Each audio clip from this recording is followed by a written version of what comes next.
Hi guys. Thanks for having us here. I'm going to enjoy myself in the session, Kiran, and I hope you will too. So Kiran is an amazing guy. I met him 3-4 times before as well. And every time we have a conversation, it goes anywhere. So you can pretty much expect a little fun, okay, while we are having it here. We are Bombay guys, both of us based in Bombay. And I keep wondering that why do they call these fireside chats? There's never a fireside. But after coming today to Delhi, I think I'd be happier if there was a little fire going on the stage. But let's try and create some. Okay, so Kiran, you've had a pretty intense last year, right? JioStar happened, Jio Cinema Premium happened, right? Both very bold moves, potentially game-changing moves for the industry. What's those one or two things that really excited you in 2024 that you achieved as part of all this? First of all, good morning, and thank you for being here at the session. Thank you for the organizers for having me here. Look, Ashish, more than speaking about our success, I think it's important that I set the context in saying, I moved back to India after a stint with many global tech companies like Google for about 17 years. And I think I moved back with a hunch, saying that India has probably hit its tipping point, both in terms of technology significance, consumption patterns, and even economic growth. I think that was the assumption I made. But what I have seen in the last 12 months has exceeded all those expectations by an order of margin that I could not have imagined. So it's been an exciting ride. I could have slowed it down a bit, but the underlying reasons for many of our success is because I think I'm seeing India grow at a pace where I grew up in an India which was always a promise waiting to happen. The promise has happened for sure, and I think we're living the promise. For all of you who are connected with the media and entertainment industry, the numbers which I see, India is today a billion screen connected audience. It's truly billion screens across small and large. The kind of content explosion, whether you are in the audience trying to make content in the sports arena, entertainment arena, short form, creators, gaming, every form of content is not just launching, but everything is taking off. Right? There's a venture capitalist firm in almost every part of that business, which tells you that there's growth happening. But I think the piece which is very exciting for me is the underlying role that technology is playing in bringing not only this content together, but also helping users interact with that content in ways it has never happened. Most of our successes have been outcomes of these underlying trends. I hope we are playing a small part in influencing many of those. We own the #1 and #2 user platforms in India, and we do believe that we are unapologetically for India, by India, of India. And we are now hoping that we are taking that content strength and we're able to put it in the hands of so many more people with access. So I'm hearing access and I'm hearing India, all right? Which brings me to a question that kind of bugs me. Now, I've been tracking digital and media for like 25 years, all right? I just finished sizing the numbers for this year's FICCI report last week. Spoiler alert, digital has finally become the largest segment of the Indian M&E sector. Okay, It overtook TV in 2024 to become #1. We have 325 million households in India, but the number of households paying for digital content is still sub 50 million out of those 325. Where do you see this going, Kiran? Do you see this ever becoming a mass product, or is SWOT going to stay very limited, way less than even TV is today? Yeah, for those of you who are in the audience, the real expert is the person who's asking the questions. I wish. Even his questions are very, very targeted to getting answers from me. But look, I think you're speaking about two underlying trends here. I think digital viewership has definitely exploded in ways like how. For those of us who have been around in the old, what I call as TV or network industry, it's a 150 million household penetration market. The good part of it is it still is a very, very relevant medium, and we are very proud of having a portfolio of channels which reaches out to that market in very relevant ways. But I think the key part of digital is it's very additive. Last year, IPL alone saw 600 million viewers coming onto the platform. The area which I feel which is really interesting for me is the Class B, Class C towns which are coming online and which are able to view this. There is we have a phone format called Jio Bharat, which is priced at about less than 5,000 rupees. We live streamed cricket on that platform. So Jio Cinema is actually available on that platform. We saw 6 million viewers who were, I believe, are content completely dark, who are coming onto content for the first time and have access to it. So in my view, OTT is opening up a content segment which is actually additive and transformative. So either in the form of content depth or in the form of reach. Subscriptions in a short form, it's only because for all of us who are concerned with this industry, if we have to make the industry grow, it has to have a sustainable economic model. Advertising alone will never serve that bills. If you want to serve premium content, if you want to serve user-generated content and put a layer of ad layer on it, that's fine. But if you want to justify the economics of saying that I really want to do great storytelling, it has to follow more economic models. I believe subscriptions have not even scratched its surface in India. To give you some numbers of the 700 million plus OTT viewership base in India, subscriptions, you know it, it's about 60 to 70 million of a base. And I think everybody tries to come and skim the market. There's an act of relevance. There's an act of making sure that I actually think one of the major issues with the subscriptions market in India is payment gateways. Because payment gateways in India are built for transactions, not for mandates. So I think, there are very interesting unlocks in my mind, but the short answer to your question is, we need to unlock more economic models. But we have to ensure that it is sustainable for everyone in the ecosystem to do it. So in that context, the obvious question that comes to mind is price and quantity of content, right? Do you see innovation happening around, say, bundling or packaging and pricing over the next 3-4 years? Stuff that hasn't happened till now. What can we expect? See, I think I don't know where the market will go, but I definitely see bold experimentations going on. And it's not a race to the bottom. It's not about always dropping price. See, look, we tried with Jio Cinema at 29 rupees price point in market, but our strategy was very clear that the intent was to go to the consumer directly and not have middlemen. That way, we realize what we want, but the consumer gets extremely good value. That platform has grown to 20 million subscribers in less than 6 months. It's the world's fastest growing subscription platform today. And along with that, we also have the #1 subscription platform in Hotstar, where we try other experiments to come back and say, can we increase access through partnerships? I think the key point is this. A one-size-fits-all subscription saying that you can eat all the menu, all the things in the buffet available for an X price has a limitation. It'll have its markets.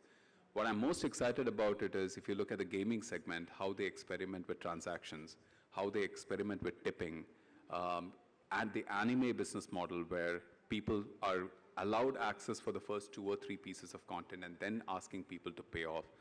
Those models have enormous potential in India. And very high stickiness. Very high stickiness. It's a micro wallet. If you are an auto driver, you have 20 minutes to spare, and I have only 10 rupees. I still can get my form of entertainment, and it is very, very affordable. I think as a platform, what I'm really excited about is building the foundations for this, and then letting the creators and letting the people who participate on our platform take advantage of those. So we're talking sachet theory, we're talking about microtransactions, we're talking about a whole lot more innovation in that space. Fascinating. Let's move to the other side, which is really advertising, right? Again, we are a digital ad market. Sorry, that's my thing to say my session's starting. I was clearly wrong. Okay. Um, the ad market is now $9 billion in India on digital, roughly. But out of that, the amount that comes to broadcasters like you and Z and Sony and all the news guys and all the sports guys is less than $1 billion, right? 1 billion, 9 billion. Do you see this changing over the next few years? Do you see yourselves playing a bigger role here, or is it all about, e-commerce and social and search? No, look, just by definition, Ashish, advertising is a market that is all of us catering to people who want to reach consumers. So I think in this particular case, we always put the advertiser as the king. And if you look at it from their perspective, they are absolutely legitimate to go to the places where consumers are engaging and where they will get their returns. From our perspective is to make sure that we are able to participate and show them the impact returns that they want. And I think, is the advertising market in India poised for growth? I absolutely believe in it. And it's not because of advertising wanting to grow. It is simply because the underlying economic model in India is waiting to explode, right? As more and more middle-class consumers and the consumption base increases. Currently, I still feel that the advertising market is extremely archaic in its way it's operate because people operate on gut instincts. The move to actually using data-based ways of reaching consumers is still at a very early stage. As soon as that kicks in, you will realize that you're overspending money in cities and not in the smaller towns of India. So, as far as advertising growth goes, will it see continual growth and continual improvement and continued informed judgment making? Absolutely. Our industry has to change. We cannot come back and use one-size-fits-all models. We cannot be saying that, oh, we only do brand advertising. I think what we are very excited for offering to our advertisers are, we are now coming back and saying that, yes, we are a mass reach platform, and we will always get you reach. We are also a premium reach platform. We will help you do storytelling. I think that's the piece which I'm most excited about, that how can we marry the heart and the science of advertising together? I think the current players either look at either or. There are scientific players who always get into performance marketing and a lot of jargons. And there are others who come back and feel the jargons are very bad and we should only talk about the heart of storytelling. I think the world exists in between. We're looking at a platform that caters to both ends. So it's not just about the whole world going mad after performance advertising. There is a place for brand is what I'm hearing. Again, look, there is a place for performance advertising, but I think most numbers quoted by performance platforms in India are massively overstated. Wow. There's a lot of double counting. There's a lot of ways in which, and look, you should be able to know that you are able to target your user. There is precision marketing. Yeah. You should also be able to know that I know where my money is going and for what outcome it's being driven. But I think it's massively overstated that you can almost replace your entire sales force. I mean, if I take the continuum really long enough, you're basically saying I don't need a sales force, I can do everything with advertising. I think that's far-fetched. However, doing informed marketing, doing targeted marketing, doing impact and delivering outcomes is a continuum which we all have to follow. And I think there's so much more room to grow in India.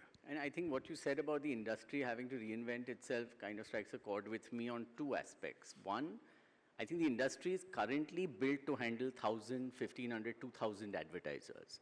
When there's like 1 million SMEs out there who may want your inventory to target their customers, right? And that's going to be challenge number one. And I think challenge number two is about owning that customer data, which, some of the bigger tech companies can eat you up alive today, to be putting it very politely, because they have tons more data than you do. So I think those are the two things, perhaps. What do you think about data, Kiran? How important is it going to be, say, in 2027, 28? Oh, look, I think there is something which digital companies have done as a favor for India, which is expanded access for small businesses to reach consumers in ways which traditional media never could do. Right. And we are all beneficiaries for it. Right. Look, any business, whether you are in content, whether you are in advertising, any business that has to do remotely with digital is based on data, right? There is no other, data is the basic source to it. Actually, I had heard this very interesting definition. They said technology is about connectivity digital is about connecting at scale. Yeah, at the core part. If you have to connect at scale and you have to do it meaningfully, data is the basic foundation for it. So can you expect all the traditional guys to now really double down on building first-party data? I don't think so. I think that's where the power of technology today is coming in. That as a small business owner, I don't need to know jargons and I don't need to have the deep technology capabilities to get the outcomes that I want. Sure. There was a time, and I'll use a very simple analogy. There was a time when if you want to electrify your home, you literally had to be the electrician yourself. They will teach you about generators, they will teach you about the copper wire that you have to put in. Till one morning, all you did is, I want X number of switches and Y number of lights in my home. Right. I feel we are at that inflection point with all things advertising, where you can tell that I belong to this pin code. I'm a small business which serves food in this area. I want to reach the local hospital people or the people who want to get me. Please get me my audience.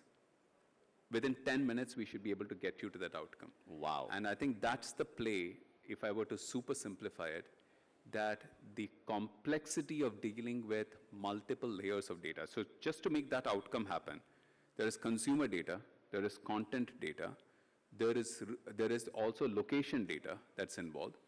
But the fact is technology is able to bring all of these together and making it happen in the moment that matters. Right. So to me, the tipping point has been hit. The question is, how quickly can we make data science marry outcomes? Wow. On the point of data science, one of my favorite areas is content on digital, right? And what I've been observing is that we used to have a model which used to spend, say, 15 lakh rupees per hour of content on TV. And then everyone went mad when OTT launched, and suddenly it became 1 crore an episode. I think our estimates are somewhere around 90 lakhs an episode is the average cost in Hindi even today, if I take out the lower level, right? 90 lakhs an episode. It's like a 6x jump for a 1/5 audience size, right? Of course, very affluent audience, but 6x cost jump, 1/5 audience size. What kind of innovation can we expect to see on terms of content? This is clearly not sustainable in the current situation, right? Where do you see content innovation going now? It's a great question. I'll begin with the positives. Actually, kudos to the production houses, the creators who decided to bring big screen quality content into small screens and at homes. It could not have happened without the OTT revolution. You would not have been able to see the kind of quality of content coming in. But before we touch on the economic stability, I think there's many of us, and including myself, in the echo chambers and the big households that we live in. In fact, I would say 100% of the audience over here will probably not relate to what I'm going to say. But there's a role for Shiv Shaktis and the Nagins of the world. There's an audience which deeply associates with that piece of content. Okay, I just loved you even more because you brought up Nagin. It is, according to me, exactly what India is. Yeah. Kudos. In fact, the first time when I came to India, somebody told me that there is a serial called Ganji Chudail. It took me a while to digest that one. But the point is, many a times those episodes are always told as, oh, these are Saas Bahu serials. There's a way to kind of marginalize them. But the role that content plays in shaping society and shaping aspirations and value systems in India. I was reviewing some in a meeting which talked about how do we build that piece of content. That 5 lakh content has more research that goes into it than the content which is 90 lakhs. Because a simple insight I was reading about the Hindi belt and the women, at a very core level, people have said that from shiksha to saksham, right? From saying that I am Sushil to saying that Swabhiman. The shift has happened. Every large piece of content that you see in TV is representative of me having that aspiration come to life. And that's why I'm most excited about content. Because content shapes societies, content shapes aspirations. And look, if it happens in smaller segments, larger segments, doesn't matter. I think the key part of anyone who's associated with the content industry is greed should not be the basis of doing this. And I think right now, my biggest concern is we are, there are so many people who are acting as if I just need to build my one big house, or I need to own 2 more cars, and I will build the content for it. As long as the excitement is, I want to be in it to win it. I want to be in it because I want to shape India. Oh my God, the opportunity is phenomenal. It doesn't matter what form of content you're building. And therefore, it's not only about 90 lakhs an episode. There is a huge place for TV or TV++ perhaps to bring it In to some fact, it's the quality. other way around. You first build content which is reachable to India, which is accessible to India. And then you have space for the 90 lakh episodes. Nice, nice. And that content mix actually is a very exciting topic, which I've always been wondering, because, you know, earlier on in the TV era, you had fiction, and then reality happened, right? And reality was the 1 crore an episode thing. And then now in OTT, you started at a reality plus, and now you're working downwards. It's kind of the opposite move from a content point of view. All the best with the production houses. I'm sure they'll be shooting you pretty soon. Okay. Okay, in terms of the other thing which fascinated me was on the sports side. You guys have so many language feeds now. And you have not only language feeds, but you had audience cohort feeds. You have children's feeds. You have a woman's feed. I was fascinated. Is this working for you guys? Or is this just trial and error right now? What's happening? I think the numbers speak for themselves. We tried Olympics this time. The Olympics before was one feed in which we basically curated most of the Indian sports and just brought it to life. This time we did 20 feeds. We had 20 concurrent feeds which basically fed in every single sporting event of Olympics. We brought international sports to India and we put it out in 6 languages. Wow. The viewership 7x'd compared to the previous year. So where was all this demand? It was just not being met? Or were they watching other languages? Where was all this demand? See, I think that's the thing, Ashish. Access isn't just about providing something on a data streaming capacity. Access is also making the content relatable. We now dub all our Hollywood content in 6 languages. Wow. Let me ask a question to this audience. What do you think is the #1 language for Hollywood content in India? What do you think if you take 100 people viewing Hollywood content, let's say Disney, which do you think is the #1 language in India for viewing Hollywood content? It's Hindi. Hindi overtook English as the #1 language. Wow. So I think, look, relatability, and this is the other thing we forget. India is not an English-speaking market. There is a Bharat that is wakening up, right? You know, I'm a South Indian, and Hindi is not my basic language. But look, whenever I can, it's, you know, when you relate to the language, the way the heart pulsates, when you bring cricket to life in Haryanavi, when you actually speak Bhojpuri with cricket, the hair on the back of my head stands up.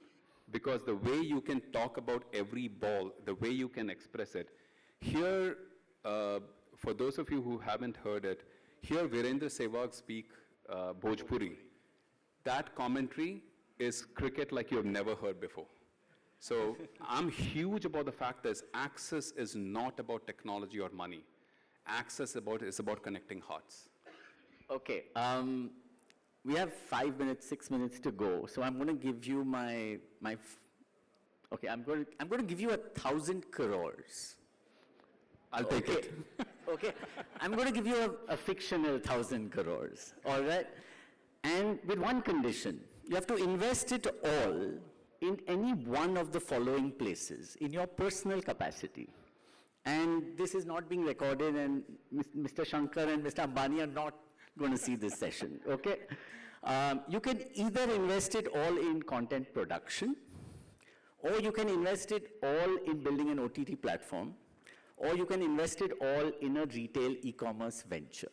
Where would you put your 1,000 crores? I don't have 1,000 crores, but if I had that, I'll go all in on the platform side. Because I think, you know, in so many ways, it's that platform capability. So in some way, I come back and say, I think the piece which we are most excited about is that we believe we are living an era where connectivity and creativity are coming together in formats that has never happened before, and that creates unlimited possibilities, right? If I have to light up 1 billion homes or 1 billion screens, if I have to light up 1 trillion imagination, and if I have to make monetization models around this, platform is the only way to go. I can never, ever get to the point where I understand what an individual's heart will pulse with. You're not right there. If I'm not right there in that moment. And my only way to read it is use data, technology in judicious, legal, scalable ways to actually build models for all of us. And that's why I keep using the word, we are no longer a content destination. We are a platform which caters to content creators, which caters to advertisers, and most importantly, to consumers.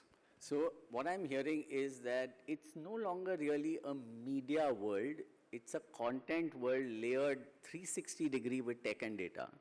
That's where we are heading into. Absolutely, and I think, even the whole notion to saying that something is big screen or small screen or network is very fast fading out. Who cares about what cable connects behind your TV? What you care for is the content that comes in front.